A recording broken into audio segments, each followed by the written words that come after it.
Varmt välkomna till Umepride 2020. Det här är vår sista dag av firande. Hela dagen så kan ni ta del av den digitala konstutställningen Ace Art Pride Sweden 2020. Länken hittar ni på Umeprides Facebook-sida. Vi avslutar Umepride 2020 med den internationella dokumentären Ace of Baes som handlar om asexualitet. Det blir också ett eftersamtal med bland annat regissören. It's 6 o'clock, it's Sunday and it's film time. So welcome to this Umepride event and to the Church of Oldham. And this is the last event for this year's Umepride. And we're so happy to arrange this film event together with Happy Endings and Umepride. I'm Susanne Dahl and I'm a university chaplain at Umeå University, together with my colleague, Kristoffer Sjödin. So we have been celebrating, discussing, learning and supporting each other during these days of Umepride. And there has been several events focusing on asexuality. And it's so important, and from our perspective as a part of the church, we have a lot to learn. For the last 11 years, the Church of Sweden have been a part of Umepride. And the awareness and the knowledge about LGBTQIA and what we need to do to make the church a welcoming, confirming and safe place for all of us is growing. So we are hopeful but not yet satisfied. So tonight we'll get the opportunity to learn more and to have a dialogue after the film. So we're about to see this international documentary, Ace of Baes, and listen to different persons and voices in the spectrum of asexuality. So now, a warm welcome to you, Emmy or Eva Marie Elg. You're a film activist and artist, and you will introduce us to the film. So, welcome. Thank you. I'm really happy to be here, and thanks for Umepride and Åliden kyrka for having us. We never ever showed this film in a church before, so it's a first. But we've only ever shown this film in like feminist screenings or in pride settings. So at some point we're hoping to move away from to become even more mainstream with this topic because we think it's like it shouldn't be an isolated little island. We should be thinking about like how to get the awareness across, like all the other LGBTQIA's questions. It should be like in the public eye a lot more. So, but the film has been a very self-funded documentary, and I started making it as part of a photography course actually. So it was. It started off as just a personal portrait documentary, and then I just happened to like bring my little I was gonna say camera, but I brought my mobile phone and I filmed people on my mobile phone with a Super 8 app. So it's not very it's not very high tech that you will see, and it's not even the final edition. So I'm happy to take some questionnaires hereafter if you're the people here. And thanks for being here. Basically, I felt I had to make this documentary because I wanted to show a different side of the ace spectrum, because it's quite a massive subculture. And I felt like the subculture wasn't really coming across in the other representational images that we see, the visual representations. And I think mainly because it hasn't been aces making the films and making the stories. So now when we are telling our story, then we can actually take control of how it's perceived. So that's what I try to do. I try to bring the punk element and the DIY settings, and the actual the first intent was to take this into gallery spaces. And so I made this like Super 8 visual aesthetic that was going to be a reference to Andy Warhol and his screen tests that he made in the 60s. Funny enough, Andy Warhol is then actually mentioned in an asexual essay, a master essay about asexuality, as potentially being an ace icon, and I haven't read the essay. Sorry, it's on my to-do list, but I am mentioned, and the film is mentioned as well, and so is Yasmin Benoit, who is joining us for the Zoom later. So we can talk about visual representations, but this is at least my interpretation of the scene and what is available. And I really want to thank Umepride for putting on not only 1 or 2, but actually 5 out of only 15 events, and 5 of these tackle asexuality. So I'm really happy that we have an opportunity now to not just cover and scratch the surface, we can actually go really deep into this topic. So I'm very happy about that. So let's see the film, and then, it's not the final version, but I want people to be part of the process and see what it's about and learn, because I don't want to hold this to myself. I want to share the stories. So enjoy.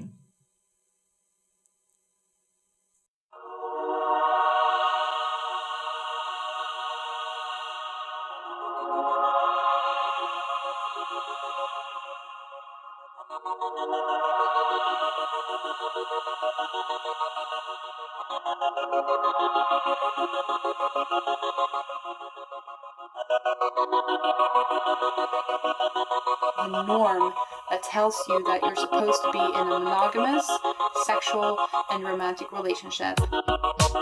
That's the goal in life.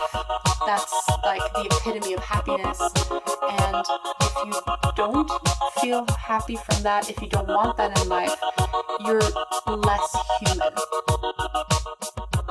I have to pretend to be heterosexual and fit the norm, but I don't want to be, because I would be betraying my own self. Now I decided that I won't lie to myself.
Definition of asexuality, it's not, it actually has nothing to do with sex. It has to do with attraction and the lack of sexual attraction. Asexual is not antisexual.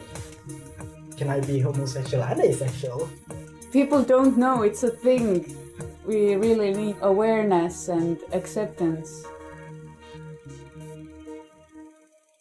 One thing that's kind of important to point out is that there's a difference between sexual attraction and aesthetic attraction. I can still look at a person and be like, whoa, their face is really symmetrical and they're really good looking. It's just that it doesn't do anything for me. I don't get off on it. Sexuality and romanticism have often been kind of mixed together, but people within the LGBTQIA community have started to dissect sexuality and romanticism a lot more. Some people might think that we're overcomplicating things, but then again, you kind of allow more people to really dissect themselves and really find themselves, because maybe they like having sex with all genders, but they would prefer to be in a relationship with only one of them. And the definition of that would be pansexual and, let's say, homoromantic. And you would use the same prefixes. So homoromantic, heteroromantic, biromantic, panromantic, aromantic. And if we would separate those definitions, people who are heterosexual could actually maybe experiment a bit more.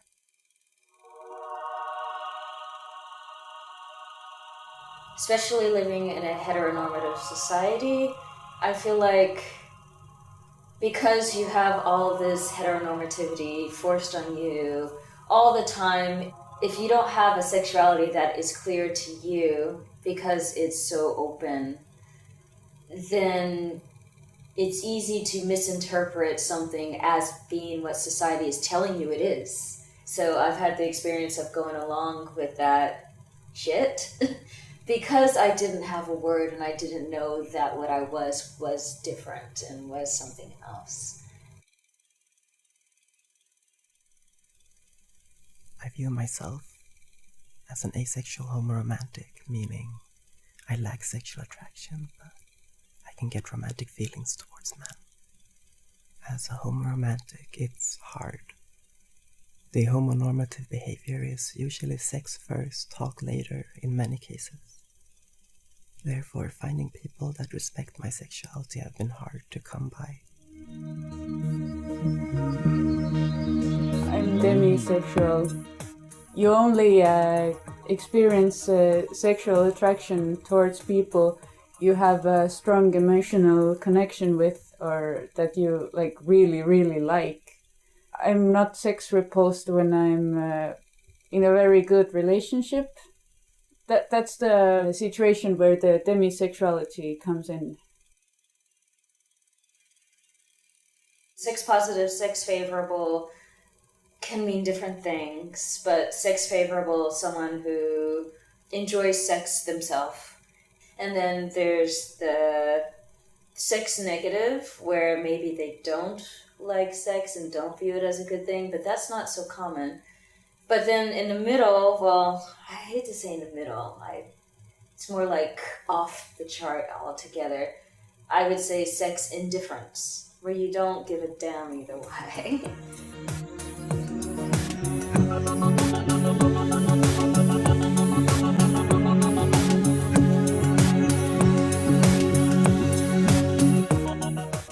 My name's Yasmin Bamba, and I'm a model and asexuality activist.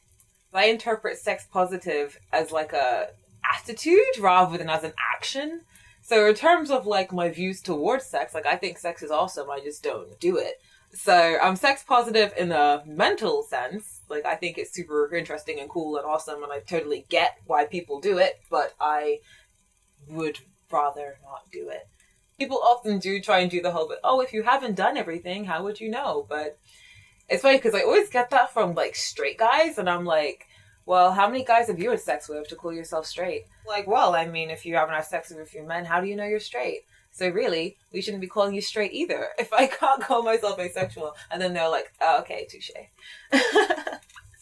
I would never say that I'm sex repulsed, but then maybe technically because I don't do it, and I would very much rather not do it. Maybe that is a type of repulsed, but I feel like that's more of like a repulsed by like the very thought of it or like seeing it. But I'm like, no, yeah, hell yeah, totally mention it. I'm cool with that, but I just don't do it. So I don't know. I don't feel like I quite fit into any of the categories of attitudes, in my opinion.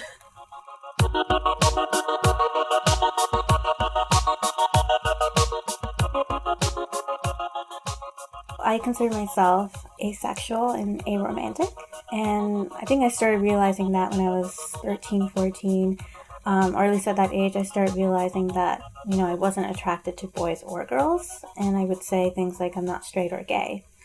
And then I think around 15 is when I came across the term asexual online and started reading about it and realized that it described me perfectly. So that's when I started to identify using that label. I don't experience any romantic attraction or romantic feelings for anyone. You know, I do have close relationships with people, like friendships. I guess emotional attraction maybe, but I wouldn't say romantic attraction. There's no like that physical feeling for someone in a romantic way, and that need to be affectionate romantic way with someone. So yeah, no, dating has never been a desire of mine. It took a while for me to realize, wow, people are really preoccupied by, wanting to bang other people. Like, I'm not. A group within the asexual community are AAA, and by that I mean asexual, aromantic, and agender, which, I am.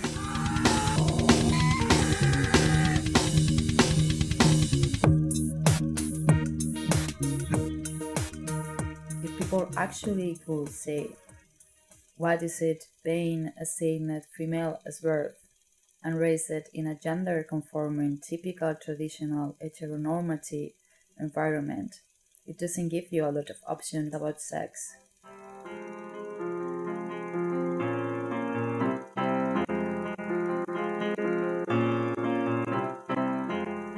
I do feel desire, and I do have a libido, but somehow that libido doesn't really get there with another person involved.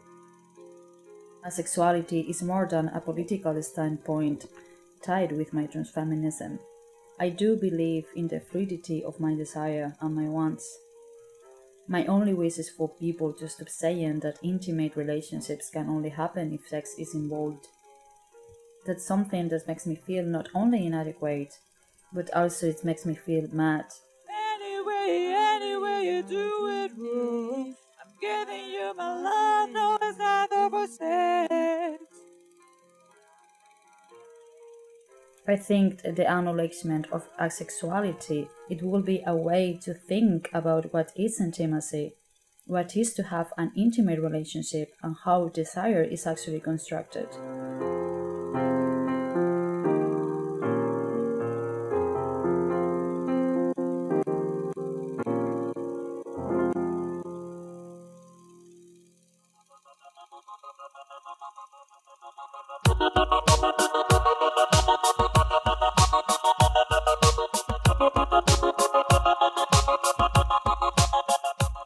When I am in romantic relationships, I don't actually need sex to have the relationship work. It happened with multiple polyamorous relationships that were working in the same time, in parallel. And the situation was kind of the same. There was attraction, romantically, physically, sensually, but no need for sex. And that was very good for me, because every relationship I had before starting to explore polyamory 3 years ago was strictly sexual, and most of them were cis men, and they were imposing their sexuality on me. And because of my gender fluidity, I wanted to reassure my femininity by being sexual. By being sexual in that way. It's not that I am not sexual, but not in that way. I'm not repulsed by it in no way, but it doesn't form the center of my relationships and my interactions with the world. So that's how I may fall in the demisexual category. And the funny thing is that one of my partners is heterosexual, cis, male, but of course there's the fact that every kind of data identifications are easily erased. I can easily pass as heterosexual, cis, and sexual in general. And oh well, I am on the kinky spectrum also. But I haven't really acted upon many things because the whole BDSM and kink communities are a little bit scary for me because they are so sexually orientated, and I'm more of a sensual person that needs other kinds of communication with people. Well, bondage is interesting. I have some rope skills actually, and I find it very erotic to be able to touch one person and make intricate designs on their bodies with rope. But I think that I should know the person and be kind of intimate with them in order to be able to act upon my desires.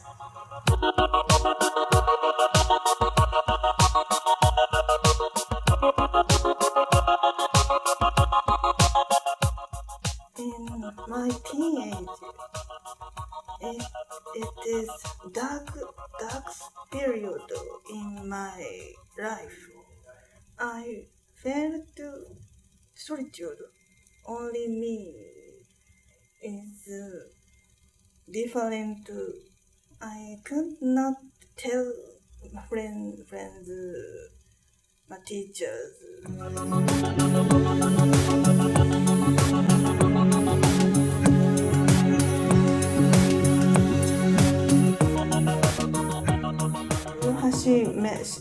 Newspaper interviewed me, but he mistake asexual and antisexual.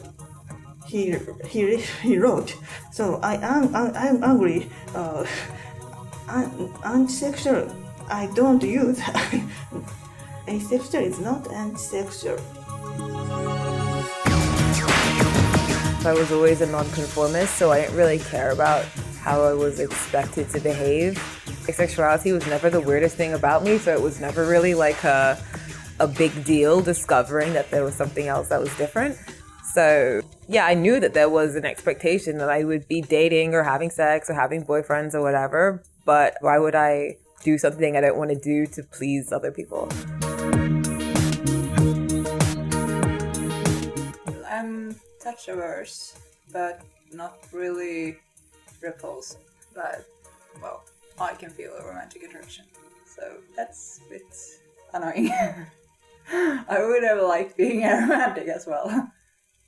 Sometimes I have trouble differentiating between romantic attraction and other sorts of attractions. Because, yeah, it's just, oh my god, this is an interest in this person or character, and I'm intrigued. I know there are lots of bisexual people who watch porn because, like, it's easier to get release. I like that, like, first spark. And then, as soon as they start having sex, it's like, okay, I'm not interested anymore.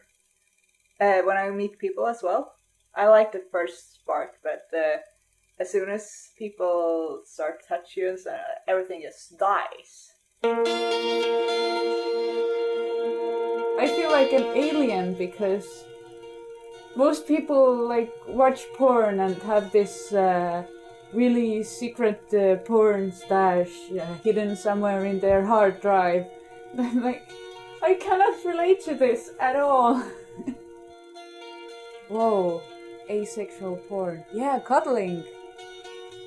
Intensive, really caring cuddling. I would actually even watch them. If you're literally sleeping just beside each other and giving a hug and looking into each other's eyes, that might be an alternative. Because what you want is an emotional connection. I mean, if you really want one. I don't think romanticism or romantic relationships has been defined in our society.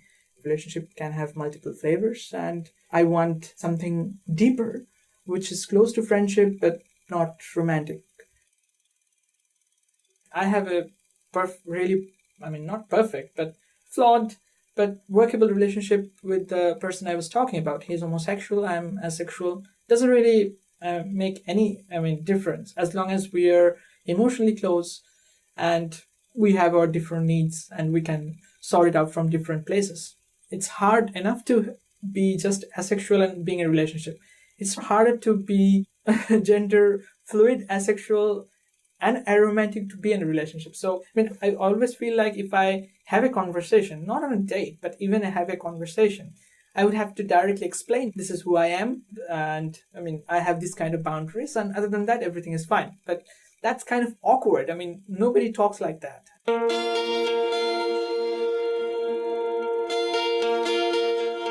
I had this kind of situation where I looked into my friend's eyes and gave him a hug. So was he satisfied sexually?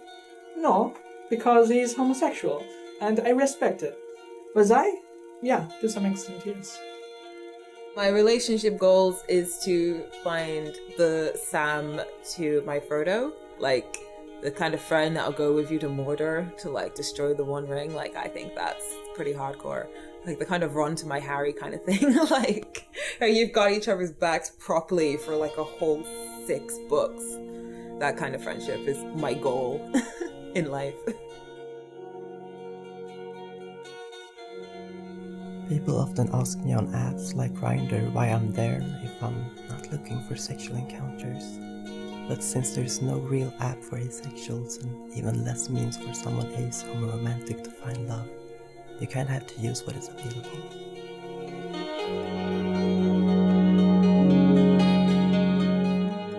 It's been around 4 years since the last footage of me, and I found a partner that I truly love and respect, but that also falls on the asexual spectrum.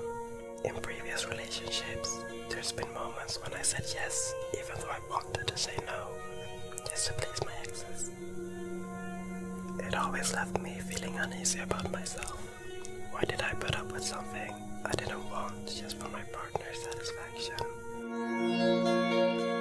To combat the misconception that all aces are sex averse, there was a push to say, oh, but some aces have sex with their partner to make them happy, kind of thing. And so even though your ace partner might be sex indifferent, if you talk and work things out, then they might have sex with you. That kind of stuff ties into personal baggage for me, I guess, because I've been in that situation. And yeah, it was not nice.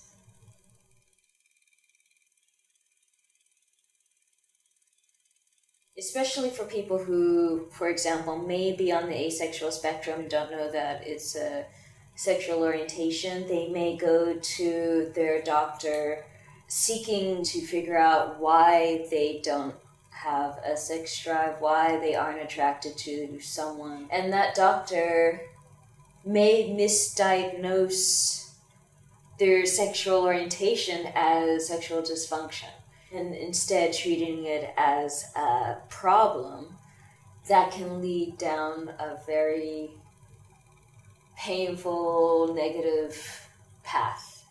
Obviously, I knew that there's something different with me, but I didn't know what it was. I thought either it's a medical problem, or this is just a secret that I have to keep for the rest of my life. In like the trans and non-binary community, there's a lot of discussion of social constructs, how gender is a social construct, and how some aspects of it can be performative. But in terms of sexuality, natural equals how someone is without any outside intervention. So if someone is asexual and there wasn't any outside intervention there, then how can being asexual be unnatural? And also within nature, variation is natural. Asexuality is another variant of sexuality that just is naturally occurring in nature. And that's one of many reasons why more awareness is very important. But also the lack of sex education and the fact that you can just not want to have sex and that's okay, kind of thing. No one actually said that, and I wish they had. I feel like possibly because I'm asexual, I don't sexualize my body the way other people do. I don't sexualize clothes the way other people do. It would seem strange for me to try and cater my wardrobe to my sexuality. I think that would be weird for anyone to have to say, oh no, I'm too gay to wear that color, or oh no, I'm too asexual to wear that length of clothes. Like, that's not really how it works. So I think it's interesting because I kind of, just by being myself and just wearing what I want to wear, which is what I've been doing my whole life, it challenges people's ideas about how asexual people are supposed to look and how we're supposed to dress, because I guess people think we shouldn't put any effort into our appearances at all. But then as a woman, people would probably get mad at me for that too. So you can't really win either way. Like when I was like a teenager and I wasn't very confident, I was like, well, maybe like sexuality will kick in when I like myself more. And now as an adult, I'm like, well, I do like myself. I think I look pretty good. So that obviously has nothing to do with it, because I feel like I'm no longer in the position to be like, oh, I hate the way I look, because like I get positive reinforcement quite often. I mean, I know I'm an acquired taste, but I get enough positive reinforcement to be like, okay. And like it hasn't changed anything at all. Like it's not about what you look like. It's like it's its own independent thing. I have a lot of religious family members, so I gotta change my outfits whenever I see family. I have to drop the pentagrams and the, and the inverted crosses and all that kind of stuff, so I don't scare people, because most of my family is either Roman Catholic, Muslim, or like, what's that one that everyone in London is, like Seventh-day Adventist. So I feel like they don't know how to take it, because they think it's a good thing as a woman that you're not interested in sex and you're not having sex. It's like, well, this is great. You're like a good woman. This is awesome. Until you say, no, like, no, asexuality is a sexual orientation that isn't straight. It's not just being a straight, well-behaved woman. It's not being straight. It's part of the LGBT plus spectrum. And then it's like, oh, no, you've made it weird. And then it's like, it changes the approach. So I think people, especially just because of the way I look and the way I dress, people don't know what to make of it. They don't know whether to be mad or not. Like, some people are mad because it's like, oh, well, why are you dressing like that then? Like, why are you teasing us by looking like that and then not doing anything? Or it's just, yeah. So I feel like that intersection is kind of less to do with feeling like I have to kind of police that or like be different from it. More just people not knowing how to interpret it, because it's a positive thing in conservative circles, but being LGBT plus or not straight is not a positive thing. So it's like they don't know how to take it.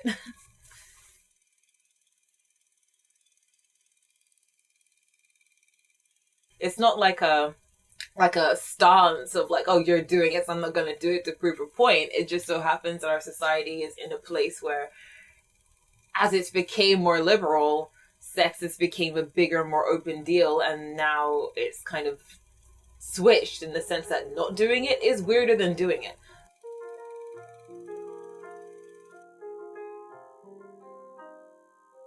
You know, I think there's a lot of people who think of themselves as liberal and progressive that still are not very open-minded about asexuality.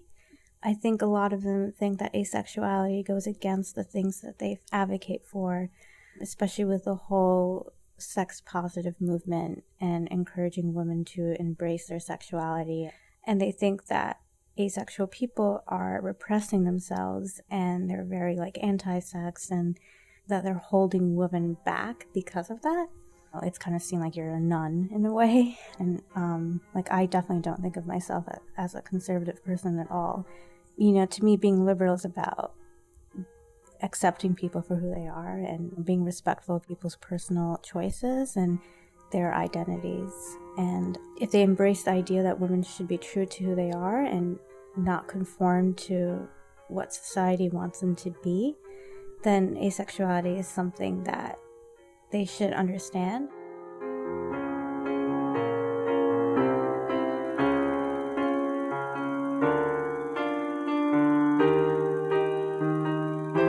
When you don't have a sexuality, it's difficult to understand like how a sexuality is such a big component because it's like I've never, like, that's never been a component for me. So like I can be like, yeah, like I get it, I totally support it, but at the same time, like it's hard to empathize with it because I actually don't understand that feeling at all.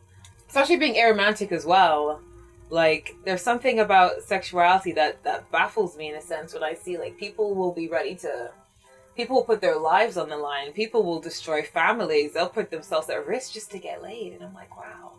Like, was it that significant? Was that orgasm that important to you? Couldn't you have just pleased yourself? I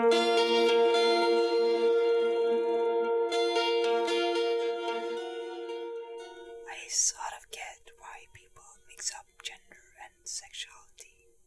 Like, if you are a heterosexual cis person, someone who identifies with the gender they were assigned at birth, and maybe you believe that there are only two genders.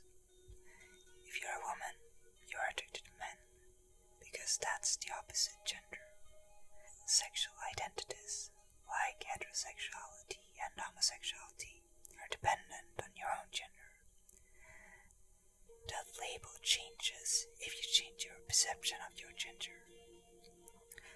For example, I wouldn't feel comfortable identifying as heteromantic since I'm non-binary, and there is no opposite gender for me or to me that I believe.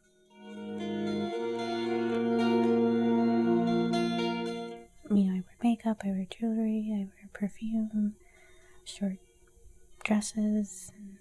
Like, you know, I'm someone who does think about my appearance, but I think people don't expect to see that in a sexual person. They think that they wouldn't care what they look like, or that they would dress in a very gender neutral way. So when people hear that I'm an ace person, they have a hard time believing that, even if they believe that asexuality is something that exists, because I don't meet their stereotypical image. And they think that I give off a sexual vibe because of how I appear, how I present myself, how I dress.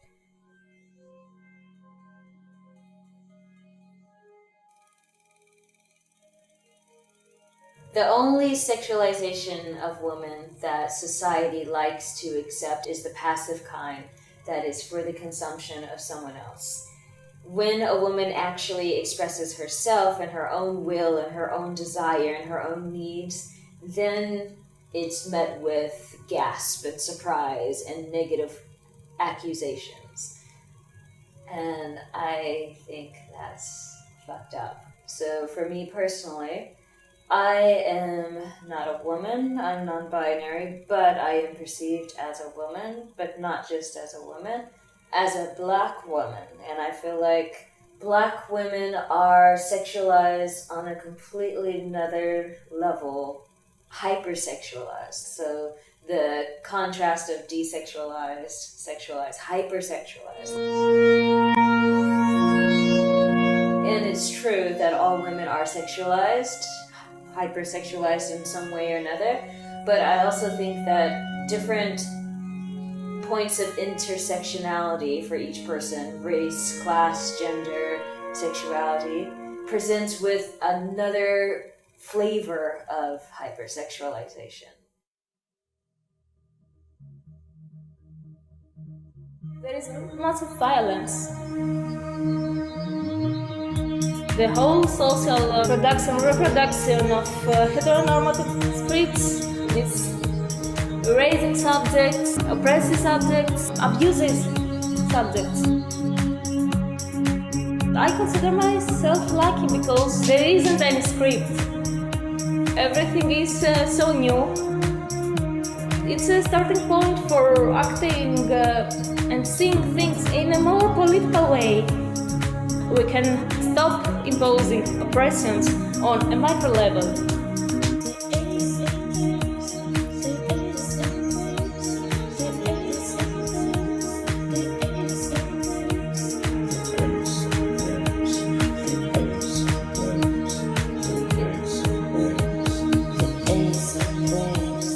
I'm trying to change the norm, but it's uphill battle. So I'm not really sure I'll be able to do that. But I'm trying. So I don't know. Maybe it would make sense in the future.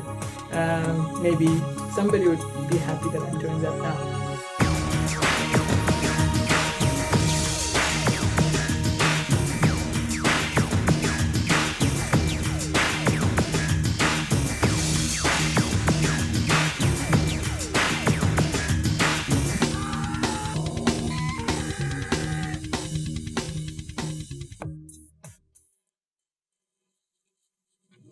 Or any initial thoughts in the audience?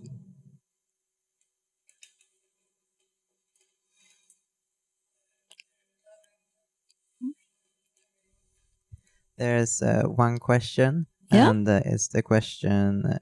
First of all, it was very good. Oh, thank you.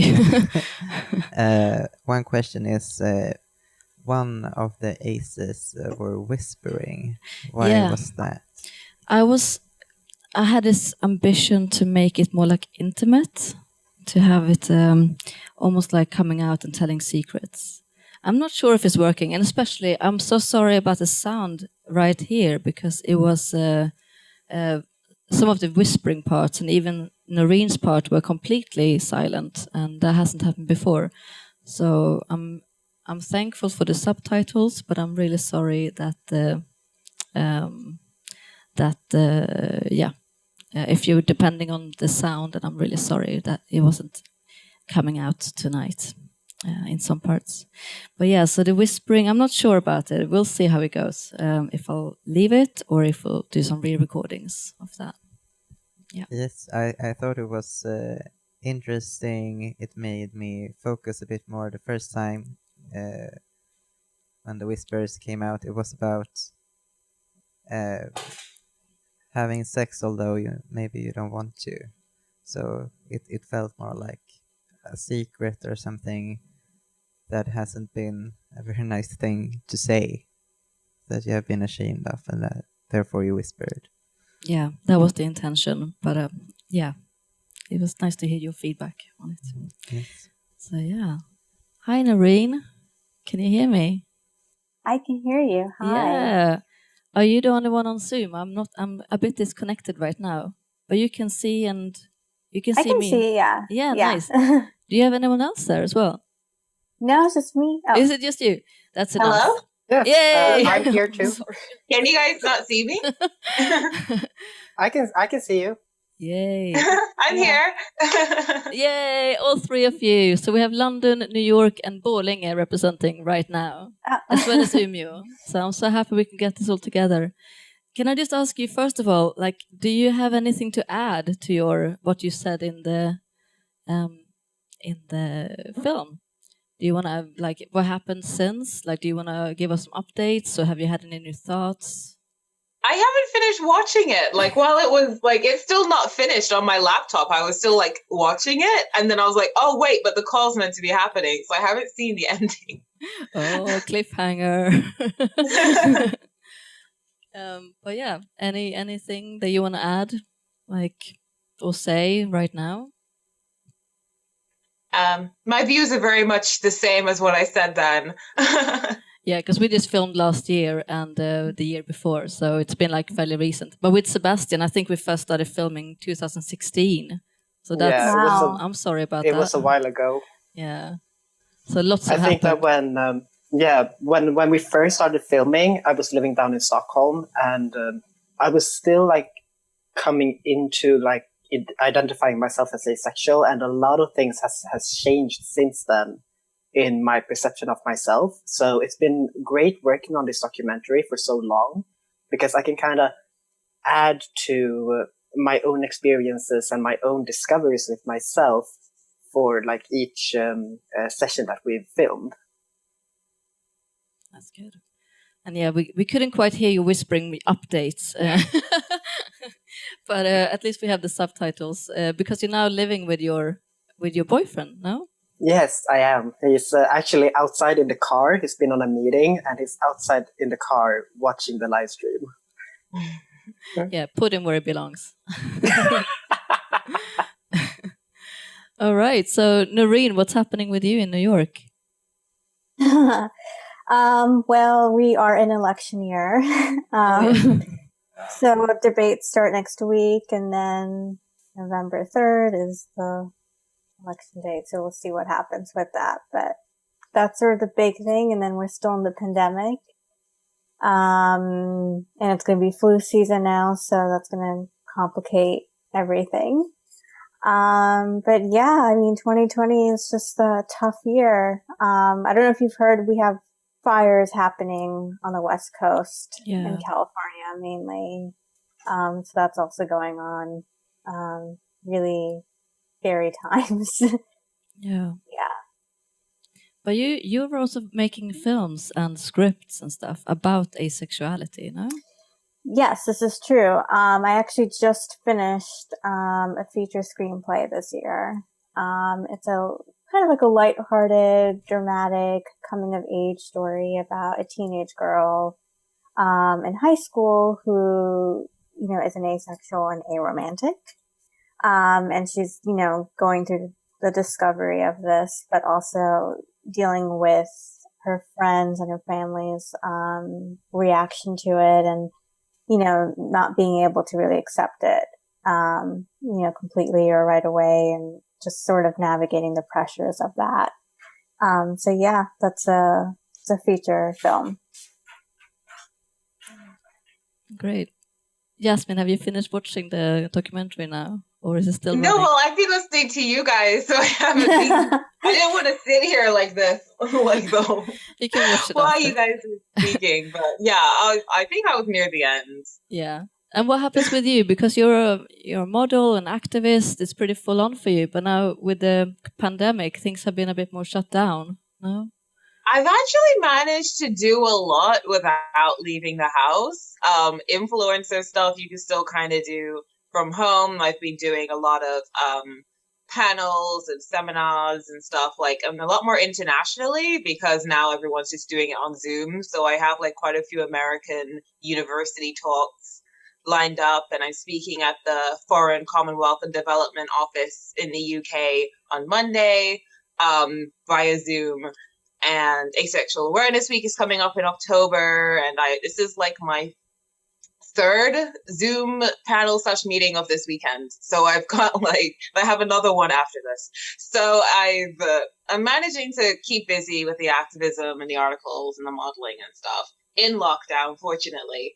But obviously 2020 hasn't gone exactly as I planned. And some things, unfortunately, have been postponed until post-lockdown, as we're probably going to go into another lockdown realistically over here. Yeah. Probably here as well. Yeah. Yeah, we'll see what happens in Sweden. Did you guys even do a lockdown? No. But we, you know, we're kind of living an asexual lifestyle anyway. We like staying 2 meters away from each other all the time. So, so yeah, we kind of got away fairly. I mean, it has been quite high numbers still, but yeah. But yeah. So, any thoughts of us screening the film in a church? Like, how do you feel about that? It is ironic considering I had that line about how whenever I'm around my religious family members, I have to take off my inverted crosses and pentagrams and stuff. And so I love it that it's screening in a church for the irony. I like churches. I don't worship in them, but I find them aesthetically interesting. And I mean, could you show this in your local church, do you think, in London? No. The church is very popular with very conservative African communities who I'm not sure would appreciate this crashing their pretty strict Sunday worship. So I'm not sure I could pull that off, but maybe some of them. Maybe you have to start somewhere. I mean, in the Swedish church, we've had quite a long. I mean, when I was a teenager, we had this art exhibition in a Swedish church. It was actually in the Domkyrka. What is that? What's a Domkyrka? It's a big church. It's one of the big churches of Sweden. And so there was a big thing because I think this is actually the deal breaker of how the Swedish church became so liberal in terms of queer rights. And I was university. I was in upper secondary school or high school, like you say in America. So that was like a big game changer for Swedish culture, and especially how the Swedish church then moved on. So that was called Eco Homo, and yeah, it was quite revolutionary, I guess. So yeah, maybe you should be the Eco Homo of London and like be the new shift. Well, technically, I'm in Reading, but I doubt you guys have heard of Reading, so that's why I'm just letting everyone say London. I think maybe I could pull it off a bit more in London than in Reading. We're a bit smaller. Oh yeah, I've heard of Reading. Oh yay!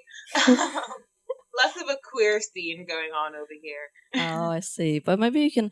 I mean, I kind of almost think that asexuality is a way to like sneak like queer rights into more Trick them. conservative circles, because we're like, but we're not doing anything. Like, just accept us, and then you get the rest as well. But we don't tell you yet. We're just like gonna sneak in the aces as the troopers, and then once they accept us, they have to accept the rest.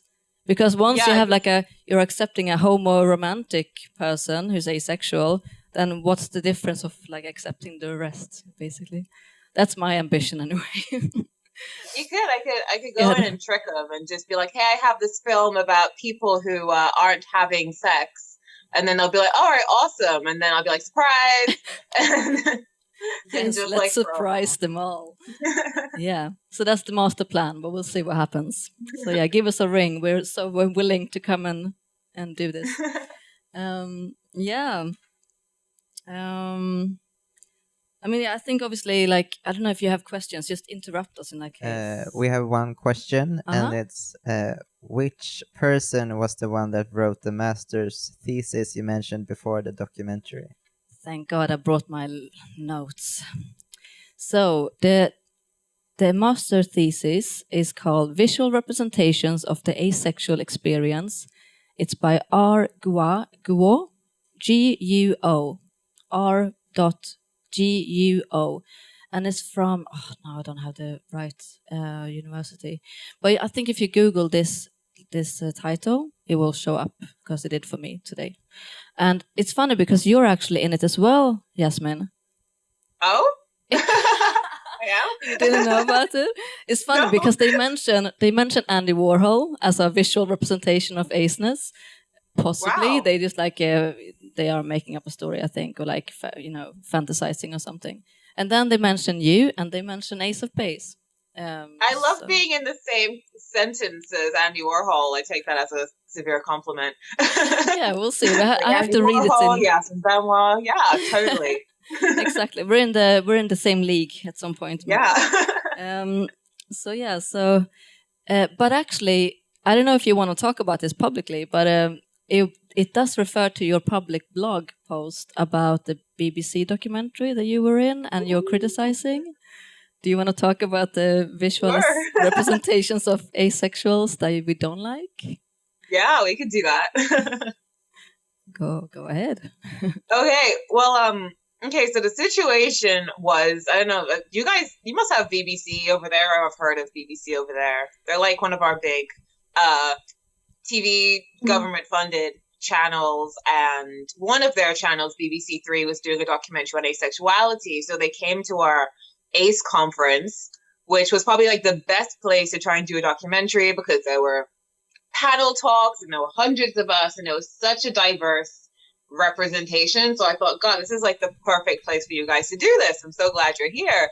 And they had like every opportunity to make something really amazing, so that when they just screwed it up, it made it like 10 times more disappointing, because they literally had us there giving them all the information they could need and like all the stories, and they were like, okay, sure, so how depressed are you about being asexual? Just like ignoring everything else we said, and anytime we seemed too happy, they were like, okay, but like, if someone was to force you to have sex, how would you feel about that? And I'm like, what kind of a question is that? And they like edited it to make it look like I was crying when I actually had eyeliner in my eye, and everyone knew that, but they like cut that part so that everyone just saw me going like this. And they edited it into like a sad part. And then like the whole message of the movie was, you know what? Like some asexuals are actually kind of cute. Some of them. The end. And I was like, you spoke to us for like 2 hours and went to a full day conference, and all you could come up with is, hey, some of them aren't completely cringy. Ta-da, the end. I was like so annoyed. So I pretty much called them out about it. And it was my first media experience with asexuality and my first conference with asexuality. So it was a pretty big introduction into how much we need to work on, because they just did not want to represent us in like a happy, diverse way. They just refused to do it. Yeah. I mean, it's quite sensational, isn't it? Like, oh yeah, look at these people; they're so strange. Like that's the feeling I normally get when I watch like general representations. But what was it called? This documentary piece? It was called "I Don't Want Sex." Because I thought they actually listed it as the Undateables or something. It was part of that. That's what it felt like. There's a TV show in the UK called The Undateables, which is kind of cringe, and it's pretty much just about people who are either disabled or autistic and how they're undateable. So it felt like that. It was like the asexual equivalent of that. It was like, look, they're so weird. No one wants them. Like, look how cringy they are, but they're kind of okay after a while. Like, that was the. And I was so excited. I sat down with my mom. I was like, this is my first TV moment. I can't wait. And I just sat there like, I was like, turn it off. I'm so humiliated. It was so bad. Oh, shit. I think we had a question. Yes, I see a question in chat from Eric Olsen. Oh. And he is asking how, basically how we experience acceptance within the LGBTQ circle. Do you want to answer that, maybe? Yes, because I have some experience. So, as a homoromantic, I use Grindr and Growler and gay dating apps for my, romantic needs. Whenever I'm trying to find someone to date, since I'm homoromantic, I kind of skewer towards the gay apps because that's my demographic, although I'm also asexual. So, yeah. Some people are totally cool with it. Like, no issues at all. We can talk about it and, find some kind of a middle ground. Actually, I met my boyfriend at the moment through a gay dating app, so you can get lucky. But some people can get very aggressive and kind of try to shut you down and being like, oh, you're stuck up, you think too much about yourself. And yeah, kind of like the whole I can fix you, which is horrible to go through when someone is like, yeah, I can fix you. I can make you gay for real. It's something I've had a lot of experience with being told, but the main thing is just trying not to let it get to you too much because they're just ignorant. They don't understand. And that's fine. You will always find people that won't understand you and won't be able to connect with you. Especially if you are homoromantic, at least in my experience, especially in LGBT plus circles, because the gay community is very centered around sex, which is totally fine. But it can get pretty hard when you're trying to find someone to date on a more romantic level, and it's dick pic before high. I'd say. Yeah. And I mean, especially when you try to find yourself as a teenager and you have this strong desire to be on the dating scene, maybe, because I'm also a very romantic person, but I'm obviously asexual. That's why I'm making this documentary, because I want to share the stories. Then it becomes really hard to, before we even had the words, I don't even think the majority of the population even have the words now to say, I want to only date you romantically. I don't want to date you sexually. I think that is not even something people say. And I kind of like what Emma says in the documentary as well about how, I have these boundaries, but if I tell people the first time I meet them, it's really awkward because nobody talks like this. Nobody spells out their preferences like this. And maybe we should. I don't know. Maybe it should be more open to be like, this is actually what I want. But I don't know. I mean, I think asexuality is not like, oh, now we have figured all of this out. I think it's a starting point for thinking about it in a new way, where like, is it really like, because a sentence that really drives me and like inspires me is by Sarah Ahmed, and she talks about what does it mean for sexuality to be lived as oriented, and she talks a lot about desire and being, especially then like when you're looking at the other, like an exotification of the other, and like I think, why are we defining our sexuality based on who we are attracted to? I really like. That's just like a really open question. I guess that's a really big thing for people who do have this kind of. But because I'm on both spectrums. I'm both asexual, but I'm also pan-romantic. So both my desires are really open or like closed or whatever. Like I feel like I don't define myself from who, like my track record or anything. So that's really like, it's really interesting. I don't know. Like, do you have any thoughts on this, or am I just rambling craziness? I mean, as someone who's asexual and aromantic, I'm perplexed slightly in some conversations about sexuality, as I kind of touched upon in the documentary, where I said, like, I don't understand that, like, I will like risk my life, I will like destroy a family, I will do anything. Like, this is a huge part of my identity to be attracted to someone, and that becomes like part of who you are as a person. Like, who you're attracted to ends up playing like that kind of huge role in terms of like not just how you identify to other people, but how you feel like about yourself. And I've kind of had a hard time like identifying with that. So I guess that kind of ties into like the emphasis on who you're attracted to, because I don't even understand the way that like that attraction would feel. I'm like, are you attracted to, is it the genitals we're attracted to? Is it the aesthetic we're attracted to? Like, if you switch the genitals around, does that stop the attraction, or does that like I can't, like, it's hard for me to kind of like understand it. And I think people have like different experiences with different elements of like physical attraction, and people have different kind of slightly different definitions of what constitutes sexual attraction and how that will manifest. So it's pretty complex, but I think it's kind of a case of like our society places a weird amount of emphasis on it, I guess, just because of how things have been like historically. There are some times where everybody's kind of gay and that's cool, and then there's times where nobody can be, and then it kind of moves in and out a bit. And I think that it's just kind of led to us being at a place where we're kind of putting the emphasis back on it again in a empowering way, but also in a way that kind of draws a heavy amount of attention and importance to it. So it's kind of a big question. Yeah. I absolutely want to add to that like the whole society thing with sex sells is something that's very, very real. And I used to work as a photographer, and Jasmine works as a model. So we both have experiences with the whole sex sells concept. And when it comes down to it, it's true. Like, society loves sexuality. It loves, it loves sexuality. It loves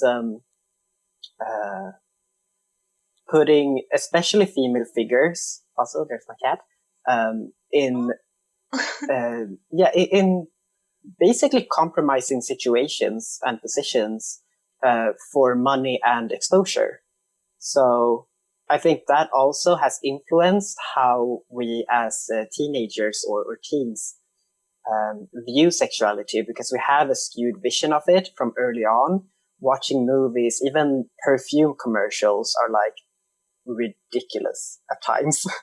Like, I remember the J'adore Dior perfume, where it's just like basically naked women, and that's it. Like, the whole selling point of the perfume is just naked women. So it does kind of shift and alter the way we view sexuality from an early age, because we're surrounded by it in media all the time. And it can be like desensitizing in the sense that like it kind of meant that as a kid who wasn't interpreting it from the perspective of this is supposed to like I'm supposed to be attracted to it, I would see things and not get the sexual association. And now as an adult, I feel like that kind of influenced like my expression because I don't associate things with like sexuality. Like I remember, I think we're all kind of part of like the same age group, so we probably all grew up like seeing kind of similar imagery in like the early 2000s. It was kind of a bit, you could push it a bit more than I think in terms of like blatantly sexist stuff. Like video games were like way hornier. And I always used to watch like WWE as a kid. And back then, if you were a woman and you were wrestling, then you were in your underwear and that was guaranteed. And I would just see it and think, oh, that's a cute outfit without thinking this is meant to turn on the male audience. That's why they're doing this. But I was like, that corset looks amazing. I am so wearing that when I'm older. And now as an adult, people are like, that's meant to turn me on. I'm like, I just think it's cute. And I've always thought it's cute. And that's on me. So it has like a psychological effect on things. Yeah. And just to go back a bit about what Sebastian said about how sex sells. And I really love how asexuality is such a good like anti-capitalist and anti-consumerist thing because of the sexual like commercial elements of the contemporary times. So I like that as like almost like a protest movement. Absolutely. We had a question, no? We actually have a couple of questions. Oh my god. So a shorter one first, perhaps. It'd be fun if the aces broke the internet. The documentary you talked about, where, if I want to see it, where can I find it? Is it there on the BBC website? The one with Yasmin. Yes. It's on YouTube. Unfortunately, so you can type it in. I don't want sex, and it's got an annoying amount of views. Like so many people saw it, which is what was way more disappointing about it. So yeah, you can find it if you want to see something quite unfortunate. And it was called. I don't want sex. Okay. Yeah. So yeah, go and have fun, and maybe you can compare it with this documentary and see how people are treated and portrayed differently, maybe, hopefully. Yeah, there's another one as well. There are 3 more. Yeah, oh my god. What do you think provokes people so much about asexuality? I think it's almost like saying you're a vegetarian to a person eating meat. Because they're like, it really like offends them personally. Like, oh, but that means you're attacking my choices in life. Like that's I feel like I get similar reactions because I'm also a vegetarian and I'm asexual, and I get similar reactions to them both.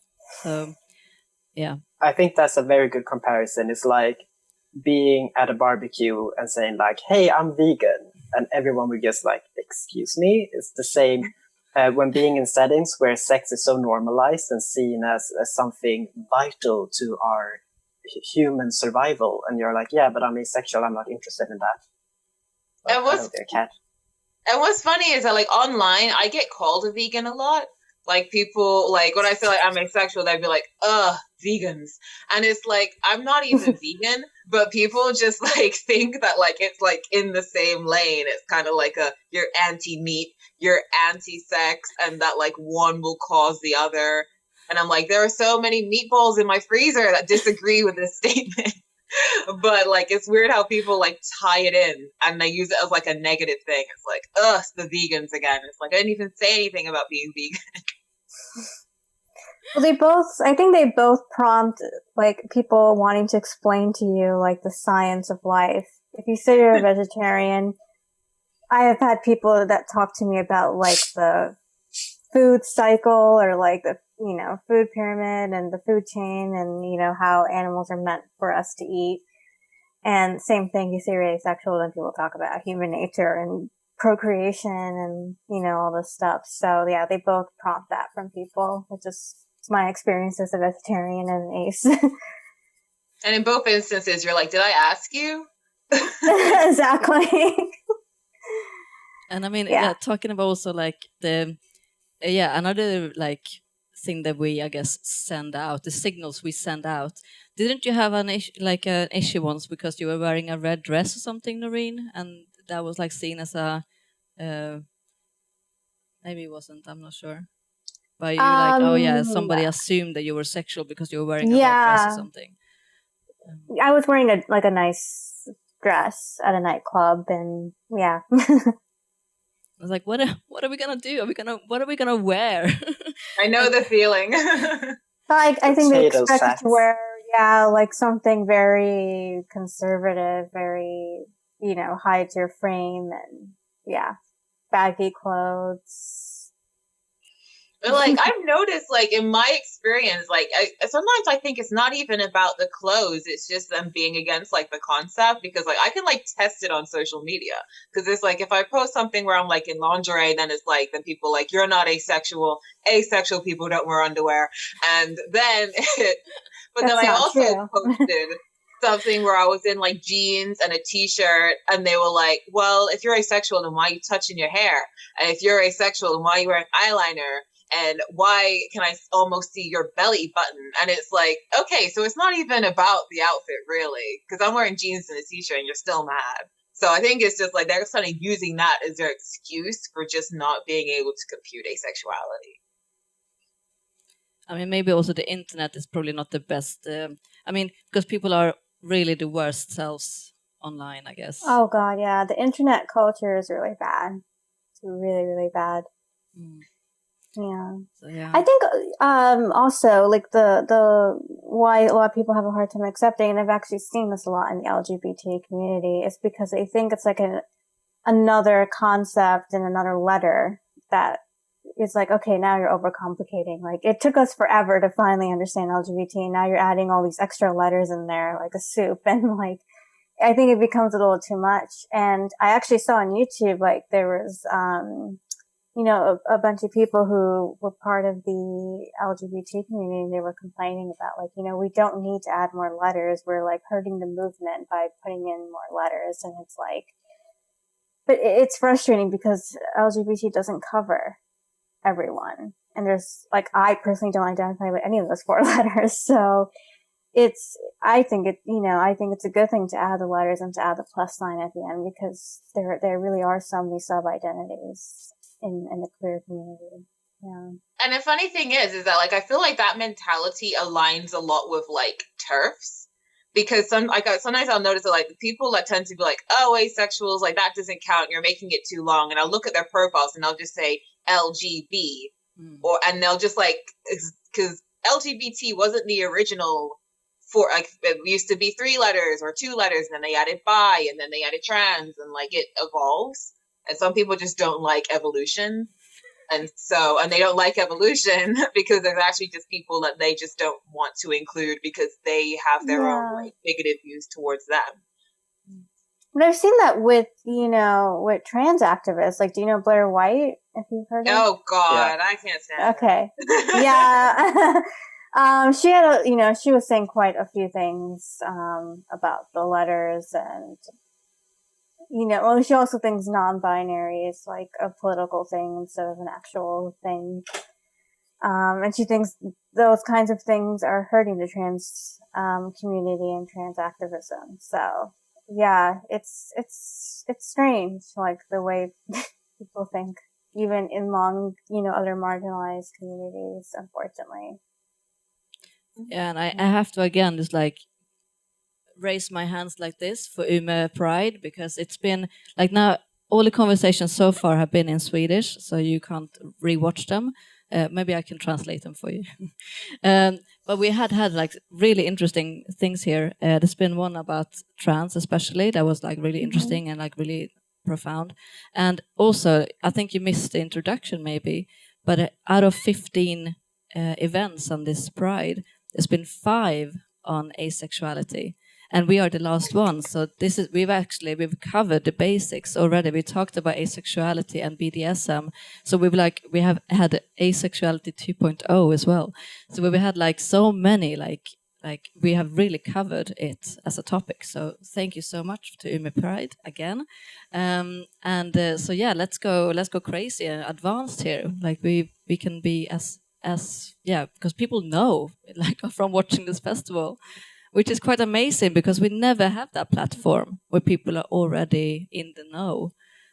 It's quite interesting because we've been at Uppsala Pride for is it 3 or 4 years? Yeah. 3 years, Mm. and every time we were the only asexual venue. And we used to do the documentary and then have a coffee break, a fika, a Swedish fika, Yeah. with all of the asexuals, and it was great. But it was always just our event. Like over the whole Pride week, it was just Days of Baes. And to have Umepride have 5 separate asexual topics is amazing. So a huge applaud for Umepride. Yes. We had a question. Yeah, interesting to like how different prides, like some are more diverse than others. Like I work a lot within like prides, so I kind of see like some of them put a lot into it, some of them don't put anything into it. So it's interesting to see like which ones kind of cater to the asexual audience. Yeah, for sure. And we had a question, or no? It means a lot to me that you enjoy it. Oh. I really want you to feel represented. Thank you. That was not a question. What can you do to be a better ally? I guess for asexuals. Yeah. I mean, speaking of ally, like Marlin was saying as well, A is for asexual in the LGBTQIA. And so don't try to take that spot as an ally, because you can be an ally anyway. You don't have to be in the alphabet spectrum.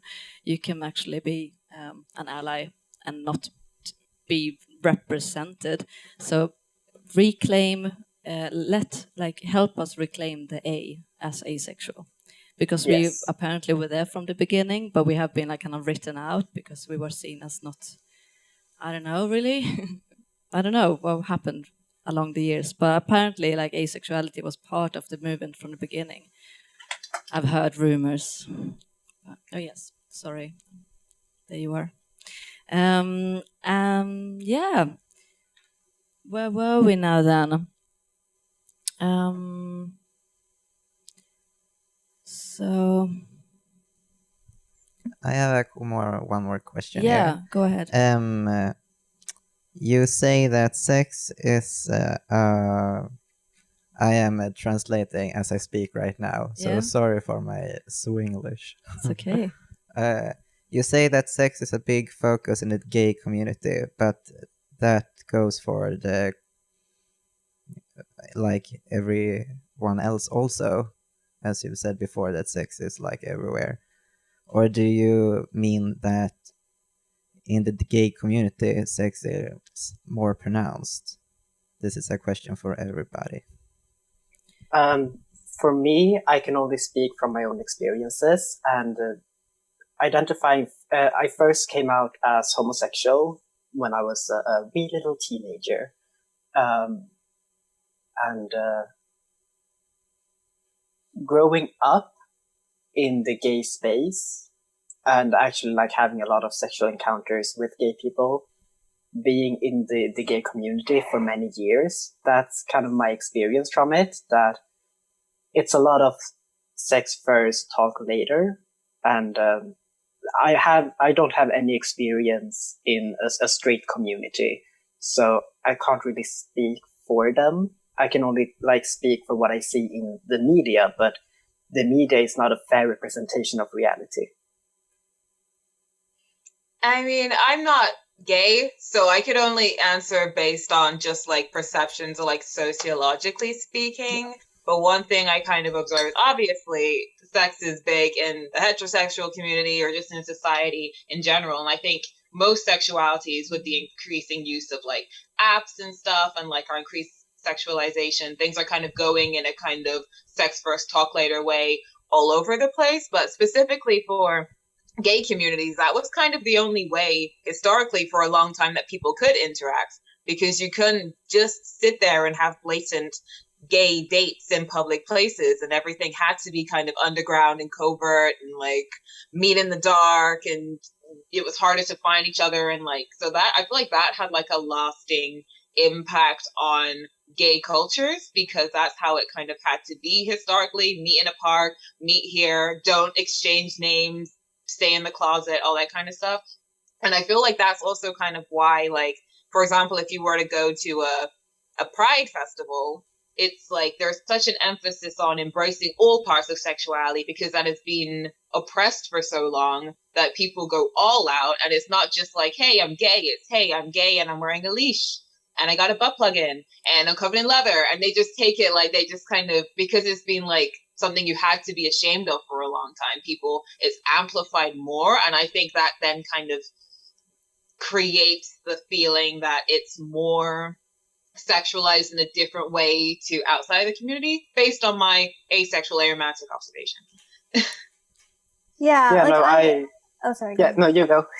I was gonna say, like I'm not gay either, so I can't really, speak on a personal level about that. But what I notice in the media is that I think because people see hetero is the norm, and so I think that the media represents so many different nuances of that, versus because we just don't see a lot of gay stories, and I think with hetero relationships, we can see more of like the romantic side, I think, in a different way. Like they're seen in Disney movies, like meant for children, and like, G-rated or PG-related films. We can see families, a mother and father. We don't see a lot of that with, gay and lesbian relationships. And so I think that a lot of the stories that are seen in film and media with gay couples tend to be a little bit more sexualized, because they're not given so much platform to like share all the different stories, and even just share family stories. We just don't see that yet. We're not there yet, unfortunately.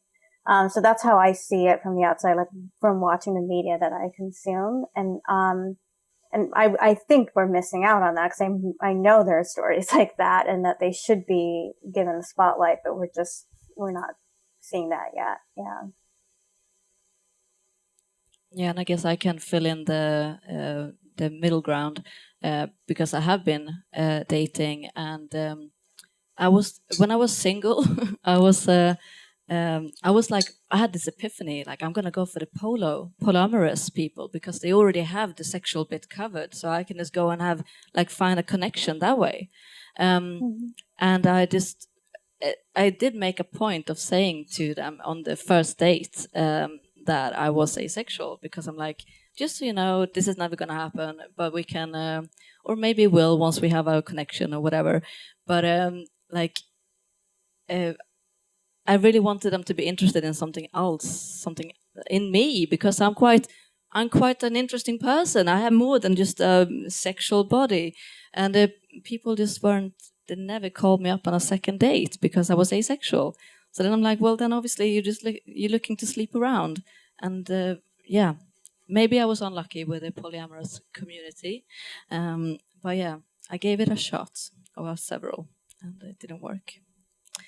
So yeah, so I just base it on that as well. Like, but I mean, obviously the dating scene is quite sex driven, and yeah, then we kind of make up our mind based on that. Yeah, it's kind of weird. Yeah, on especially apps like Grindr, I often get asked why are you on this app if you're not looking for sex? And I'm like, but shouldn't this be a dating app and not a hookup app? And I kind of feel like Tinder is starting to go in that same direction, where it's not really used for dating anymore, but it's just simple hookups. And then if the sex was good, then maybe we can start dating. And it's like, why? Just why? Yeah, it's kind of like it's kind of like a try before you buy deal nowadays. Christopher, did you want to read something or say something as a comment? don't want to forget about you. So we have Christopher here from the venue, from the church. He wants to say just a few reflections from watching the film. So yay! Yeah, thank you. Yeah, you asked me, Emmy, if I would like to say something, and we also have some questions from some of the actors, and you had one, so I started from them and tried to answer them a little bit. And yesterday we had a church service, as we always have on Pride, and the theme this year was "I am who I am." And when I see this film, Ace of Baes, it's obvious to me how important it is that everyone can express themselves and tell their own story. I am who I am. And in the Church of Sweden today, we embrace the fact that some of us, Christians as well, are homosexuals. We are also aware that some of us are transgender or some are gender fluid, even though we don't talk that very much about it, actually. But we almost never talk about asexuality, and that a lot of us are in the spectrum of ace. Why? I don't know. But we're a part of a society that's focusing a lot of sex, and we have historically a family ideal in the church, even though Jesus often did go against that ideal, actually. And of course, in the church, we have celibacy as another ideal. But I guess that with that comes a notion of that people who live in celibacy are not interested in sex or intimacy at all, which I think is totally wrong. I guess that monks and nuns are as different as the persons in the Ace of Base. And as I mentioned, we have a family norm in the church, and I'd said in the society in general. A norm that I've understood is present for those of us who are asexual. And in a way, it's just strange that we have this norm in church when Jesus is often questioning that norm. A lot of his mission seems to be to create new kinds of families or communities, primarily based on people that don't fit in the society norm. And when his mother and brothers ask for him, he says that his family are made of those who does God's will. So with Jesus, I think we gladly can stop promoting the family norm in church. Of course, a lot of people will live in traditional family structures, both homosexual and heterosexual, but I hope that other ways of living and having relations will fit in the church norm in the near future. And I think and hope that this film can widen our understanding of and perspective on sexuality and intimacy, widening our sexual norm, especially in the church. In Psalm 37, verse 4, says, "Take delight in the Lord, and he will give you the desires of your heart." I think we can interpret this verse as though our hearts have different desires in the matter of sex and intimacy, that God wants them to be met. Not everyone longs for a wife or a husband. I am who I am. So finally, in the church, we have a material for learning and reflection on LGBTQIA called Regnbågsnyckeln, and that is the rainbow key. And the focus on that material are strictly on homosexuality. So I like to suggest that the film Ace of Base will be a part of that rainbow key in the future. So thank you for letting us be a part of this event. Bye. Yeah. Jasmine, you seem happy. Yeah, I'm just like, it's hard to, I mean, I know you say that we're in a church, but I can't see that we're in a church. So until I saw someone in a collar, I was like, wow, we're literally in church right now. Oh my God. Yes, we are. You say that, but I can't see it. But actually seeing someone in like the collar, I was like, oh wow, we're literally in church. We are. And because what you were saying about constellations as well, I was like thinking, because in one of my art pieces, because I do performance art and trying to make asexual performance art and contemporary art, because I haven't seen that. And I don't know if I can say this in a church actually, but like one of my final words is that I say, why is it like a norm to establish a long-lasting relationship based on attraction, like based on erections, basically, because it's like emotions and sexuality is quite it's quite temporary. Like it's so I mean, friendships are so much more like, to me, they are so much more like valid as a structure to build your like economic world around. But I mean, because I also live in collectives and I'm quite a big collective person, like in terms of working with collectives and living with collectives. But I mean, just getting a home insurance as a collective or getting a loan as a collective is extremely hard because you need that family bond. And then, so you have to like go into the institutionalized relationship, but then you have to also isolate yourself. And I feel like, we have such a massive issue globally with domestic violence because people are forced to isolate themselves with a lover, and it's based on emotions that are probably not gonna last for so long. So it's like let's change this. Like why are we like digging ourselves into this like same pattern that is so destructive? So yeah, rant over. There are many toxic elements of like the kind of, as we say, allosexual culture and like the heteronormativity that I feel like people don't discuss in terms of like, I mean, as you said, if you're in a situation where the person you're dating is supposed to be absolutely your everything and you're financially, economically tied to them, and there's a pressure that this is the relationship that defines your entire worth, and then things go south, you're kind of screwed. It's like it's a recipe for disaster, really. But it all just kind of comes down to like the culture that people are taught, which contributes to all of these other issues in our society that we see all the time, I think. Yeah.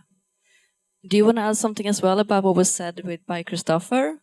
Any comments from anyone? I just want to add that I find it so reassuring to know that the church is accepting and open to learn and grow and adapt to the modern society. Me, myself, am someone who takes a lot of comfort in church. Not going to get emotional, but the last 2 years have been very emotional for me. And I've taken a lot of comfort in church, going there to light candles for relatives and friends that have passed recently. And for someone that I've been doing this for years, also like just taking comfort in church and knowing that they are on our side and like they're in this battle together with us, it means the world. Yeah, I was gonna say something similar. While I'm not like religious or spiritual or anything, so I don't like find comfort in it in that sense. But like I feel like our churches and like religion in the UK, I think it's a lot more maybe old fashioned than it is in Sweden. I feel like you guys are a lot more progressive of like your politics and a lot of other things, and obviously your church as well. I mean, all the years I've been doing activism, I've never ever done anything of any kind of religious element, never been asked by any kind of religious organization, never done anything in a church, and I would never even expect to see anything in a church over here. I never hear about anything like that. And usually if there is some kind of religious LGBT plus group, they're not holding it within churches. They have to go somewhere else and talk about it. So I've literally like never seen that over here. So it's very cool that that kind of thing happens in Sweden and that it is inclusive in that way. And I wish that things were more like that here. We're very old school, I think, religiously. Yeah, just for curiosity, what about Noreen? How was it like in New York and the churches there? I mean, I don't really go to church, so I can't, speak too much about it, because, I'm not Christian. Really, I've only been to church for a wedding and a funeral. Strangely, my graduation ceremony, though, was at a church. I don't remember why, but it was in a church. But, I think with such a huge country like the US and even New York being really big, it's so diverse here. So we have like so many different types of churches. Like there are all kinds of churches in all different communities. Some are like, and they all have different opinions. Some are very conservative, some are very progressive, some are very like accepting of LGBTQ community, and some are like the opposite. And some are somewhere in the middle. So like, there's just a lot of variety that's really hard to kind of put them all in a category because they're just so different. Yeah. And I guess it's different. New York is a pretty like diverse, big place, so I would kind of expect there to be pretty like diverse churches. I feel like over here, if you're going to be in a church, and you either live in a very small village where everybody goes to church, and then it's statistically less likely to be that diverse, or a lot of our like very religious populations are like recent immigrants from very religious countries, and so that still ends up being quite like old fashioned. Even in London, I find that like they're very old school religious, like not LGBT plus friendly at all. So yeah, it's interesting that things are so different and inclusive in Sweden. I feel like it's very cool that I can say that I've actually spoken about asexuality in a church, even though I'm technically on my bed. Put it on your CV. Yeah. But I mean, do we have a comment from the Swedish church? Because I mean, maybe there's some diversity here in Sweden too that I'm not familiar with. Like maybe we shouldn't paint such an amazing picture, because this is quite a special church, I understand, to be very progressive. Just like to shed some light on the situation. Very short, yeah. Of course, it's a big diversity here in Sweden too, depending on which church you go to and so on. I think that the Church of Sweden that Susanne and I work in, I think we're the most progressive in these questions. Yeah. So thanks for having us. Like it means a lot. We'll keep knocking on the church's doors and saying that we've already been in one, so you can't shut us out. It really helps. And I was thinking about, I mean, there are so many, like we've already covered in the other topics and the other events about how like certain oppression that can happen to asexuals, and like the corrective rape, and even like because of the sexual norms as a teenager, there's like so many pits you can fall down as like, sex as like a self-harming activity and stuff like that. But I mean, just one thing that I have been pretty lucky, I guess, and I have been okay because whatever, let's not go into it too much. This is on going live stream. Normally we talk really like intimately in these Q&A sessions because they aren't being streamed, so you feel much more comfortable talking about like personal stuff. But one thing I can mention is the fact that I tried to become one of these vigselförrättare, which is English is the preceding official at marriage. Do you know that word? Does that make sense? Is that like the person who marries people? Exactly, because you can sign up for that in Sweden. And I signed up and I said I want to be the first asexual preceding official at marriage. Because I thought maybe there's a gap, like maybe that's needed. And I was like, if I was ever to get married, I would like to have somebody who understands our relationship, and person that is maybe not, because aromantics, if any aromantics would want to, or like even asexual people who are romantic, they might not feel comfortable kissing, for instance. And then that's part of the script. You have to follow the script to get married, and then maybe an asexual preceding official at marriage wouldn't be as forceful about these like ritualistic things. So I was like, I would like to be open, like to provide that. But I did write quite explicitly in my application that I want to become like an asexual official or preceding. Hey, bye. It was declined because it was seen as a particular interest. They even said that, like the phrasing was like, it's ett särskilt enskilt intresse, a particular specific interest. And I'm like, would anyone say that to, like, say a gay person applying, or like a trans person applying, saying that it's like a particular interest? I'm like, this is... There are literally Elvis impersonators that marry people. So I feel like, is that not a particular interest in places? I guess maybe not in Sweden. Maybe I should go to LA and do that. So yeah, here we come. But I thought it was quite interesting because I thought they would be open for it, and they would be like, well, great, we need diversity. Like in Sweden, we need diversity. We need more queer people doing these official things. And then it was declined. So I'm like, oh, I thought we had come further, actually. Maybe they have like that idea that like asexuality means being like anti stuff, and that they're gonna say kiss the bride and you're gonna go no, and then just ruin it for everybody, and like that was your true agenda. God, it sounds like a performance. Oh, I would love that. But no, I wouldn't do that. I would. We respect people. Like we're not very like harsh and moralistic, but I think that's the prejudice against asexuals. That we are very like, we're gonna separate people, and you can't wear that to Pride and stuff like that. But honestly, when we have the Ace Fika in Uppsala, we had to like go past like 20 naked people singing in a choir rehearsing to get to our fika date, and nobody said anything because we're like, yeah, that's their thing, we are doing our thing, we're just gonna go and chat in a room. So I'm like, it's all about acceptance, and I feel like since we are not accepted by the straight community and by some in the LGBTQ plus community either, like we try so much to accept everyone else, kind of used to fill that gap in ourselves. I feel like, at least for me,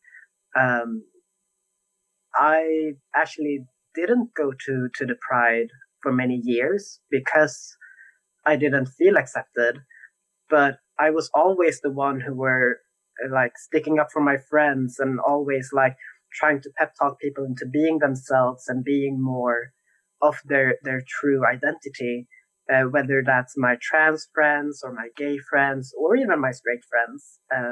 But I never really feel like I got that same response back with people encouraging me to be my true ace self.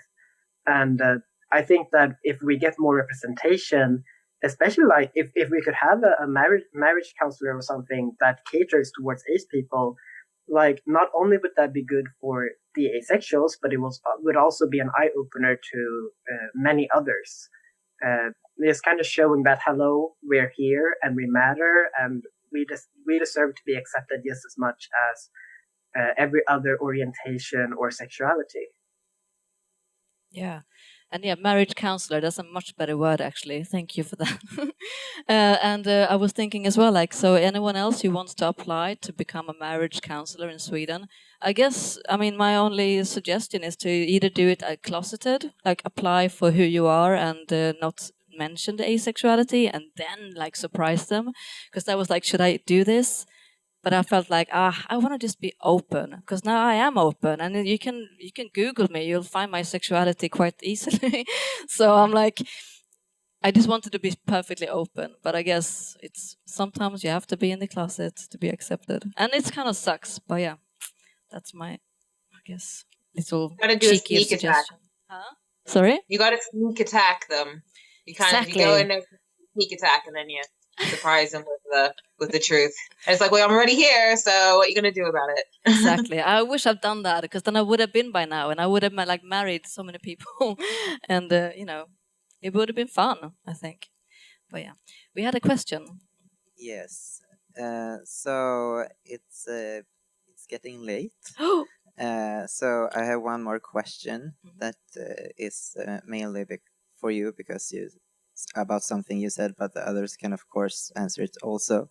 And then after that, I want each of one of you to like, what do you want to say to the asexuals out there that are lost? And then we say thank you. Does that sound good? That sounds good. What's the question? The question, I think, I imagine that many asexuals, the relationship parts, they are tricky, as you have talked about. And you mentioned that you tried going polyamorous because then they could get the sex from others. Mm-hmm. And how do you feel about jealousy in that way? Because you don't want to do it, but doesn't hurt that they do it with others? Yeah, I mean... Or do you feel like that's the way it has to be, so it's not good, but that's the only option?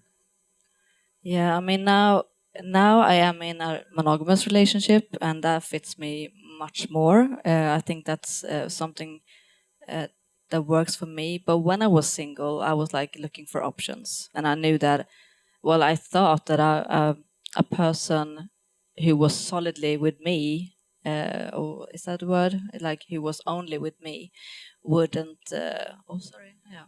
You didn't ask the question. Sorry, I just get confused about that. I thought a person who was only with me wouldn't actually feel fulfilled in that sense.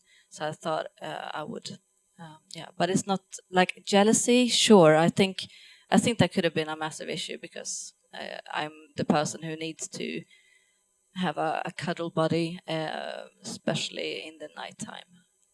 That's my sexuality. So I'm like, and then if you're having somebody else on Tuesdays and Thursdays, I'm like, well, that could have been an issue, obviously. So, but yeah, I don't know. I was just trying out things like you do, but I think the worst thing is like when you're trying out things because you forget about your own desire and you do something like, oh my god, I had done so many, like I really wanted, like I had an episode where my mom passed away and I was just dying for like some sort of substitute. So I was like, all I wanted was really a hug and a connection and like feeling like I could be with someone like in a like intimate way. But the things I had to like try and do to navigate myself to that goal was like, and I just wish I had had a word to explain what I, what I really wanted was the hug. But I was like, who dates online trying to get a hug? That doesn't exist. So I'm like, I can't verbalize. I don't even dare to put it in writing because people are gonna think I'm 5 years old. And I mean, that's another issue because people think that we are not developed sexually, that we are stuck in development. And I'm like, been there, done that, didn't like it. Like I'm totally happy with my sexuality. And actually, I think, God, rambling, but I think that I'm now when I came out as ace, I thought that was actually the nail in the coffin for my dating life. I was like, well, I'm gonna be single for the rest of my life, and I guess it's fine because I'm doing it as an activist thing. And that's when I found somebody. So it's really funny how once you are yourself, you can actually start to build yourself up from that. And yeah, I guess I must be in the demi category because now things are really good. So. Yeah. So I guess that's your other question. Like the advice for asexual people is just find out what you truly desire and try and verbalize that and ask for it. Ask for what you want because there's so many people that want also just to hug. So yeah, just try and be honest with yourself. Don't do anything for somebody else's wishes and desires. Yeah, who wants to answer this as well? All of you should. Who wants to go first? I'll say, well, my message to any asexual people that are like young or questioning or whatever or just trying to find themselves is that like, maybe I shouldn't say this in a church, but like we have like one guaranteed life. So do not spend it trying to be something you're not. Do not waste your time trying to appeal to people that, to be honest, they've got their own issues. They don't really care about what you're doing. Just focus on yourself. Do what makes you happy, and don't get hung up on the pedantics or the details or the labels. Just do what works for you and just live your life. That would be my advice. Yes, I have some advice as well. Some of it leads into what Jasmine just said, and that is don't let people tell you what you can or can't be. You are the main character of your life, and the only way to live your life is to focus on yourself and do what you can, mainly, and try to not focus too much on the people around you because they're living their life as their main character, and you're the main character of your own life. And then I also have a quote I would like to bring up by Haruki Murakami, the author. and this is from what I talk about when I talk about running, the book. And he says, pain is inevitable, suffering is optional. And the way I like to think about that is, as you're coming out to people, not everyone is going to understand, and not everyone is going to be accepting, and you're going to get hurt. And people are going to pick on you, even if you come out as gay, bi, pan, whatever. People are going to pick on you, and people are going to be judgmental. But the pain they inflict, only they can inflict pain, but suffering is optional. You can choose to ignore it and just move on.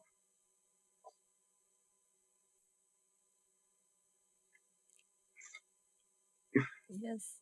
And Noreen, do you have anything to add? Final words? Yeah, I mean, I agree with everything that Yasmin and Sebastian said. Yeah, I mean, I would just say that, asexuality is completely normal. So don't let anybody tell you otherwise, because they don't know what they're talking about if they're saying that. Yeah, that it's normal, and it's not all of your identity either. You are so much more than your orientation. And there's so many other things that are more interesting about a person. And it's really just how you are in the world, and the way you treat people and the choices that you make really is what counts at the end of the day. So focus more on that than, things that are just inherent and just, part of just things that you actually don't really have control over so much. So yeah, that's basically what I would say.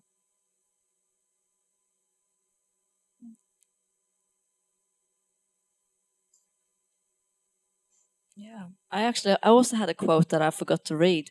It's by Eartha Kitt, and it's almost like what RuPaul says. Eartha Kitt says, "Fall in love with yourself and desire desire to share that love." I'll say it one more time. Sorry, messed it up.